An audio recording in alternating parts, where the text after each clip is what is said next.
2-3 haftadan fazladır geceleri artan, sabaha karşı artan, özellikle soğuk havayla, kötü kokuyla, keskin kokuyla artan öksürüğün olduğunu görüyoruz. Solunum yolu enfeksiyonundan sonra akciğer epiteli dediğimiz koruyucu mekanizmasının tahriş olmasından kaynaklı. Mevsimsel geçişkenliklerde solunum yolu enfeksiyonlarının sıklığı artmakta. Özellikle kış aylarında biz toplumda çok fazla gördük. Bu kış özellikle çok fazlaydı. Çoğunlukla da viral enfeksiyonların sebep olduğu solunum yolu enfeksiyonları. Yani burunda akıntı, hapşırma, öksürük, genel vücut ağrısı, ateş gibi şikayetlerle kişiler başvuruyor.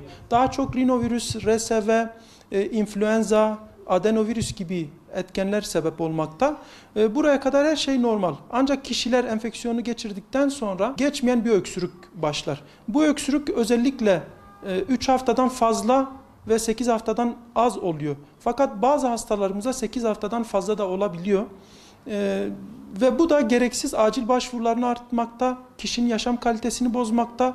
Özellikle çoğu hastamızda baş ağrısı, uyku bozukluğu, idrar kaçırma, göğüste ağrı gibi, hatta çok öksürmekten kaynaklı boğazda tahriş ve balgamında kan gelme şikayetiyle tarafımıza başvurabiliyor. Pandemiden sonra bu virüslerin uzun süredir az görülmesi ve bu kış özellikle bir patlama yaşanmasına sebep olduğunu düşünüyoruz.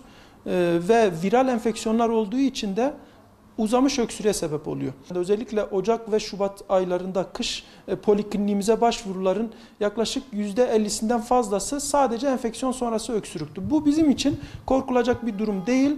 Grip, nezle, soğuk algınlığı adına ne dersek diyelim, ondan sonra başlayan öksürük 3 ile 8 hafta arasında sürüyor ve %80'ine kadar kendi kendinden geçebiliyor. Kişinin burada panik yapmasına gerek yok. 8 haftadan fazla bir süre devam ederse ve üzerine balgam eklenirse, kan tükürme eklenirse, ateş olursa, nefes darlığı eklenirse o zaman bir uzmana başvurmaları gerekmekte.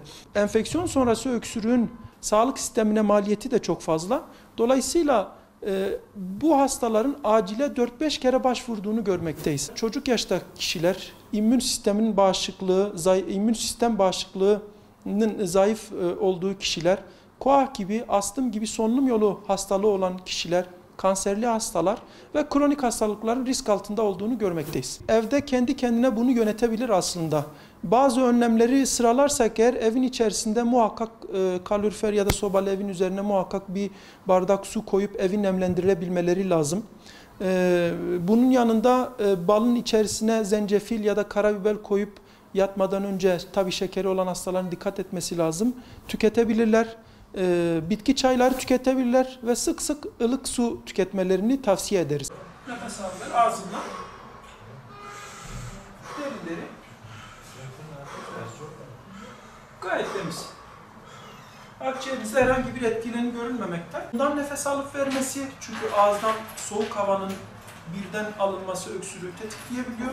Bol bol bitki çayları tüketmesi, ılık sıvı tüketmesi, gereksiz antibiyotik kullanımından kaçınması, balgam sökücü gibi gereksiz ilaçlardan muhakkak kaçınması ve bizim reçete edeceğimiz ilaçları düzenli kullanmasını öneriyoruz.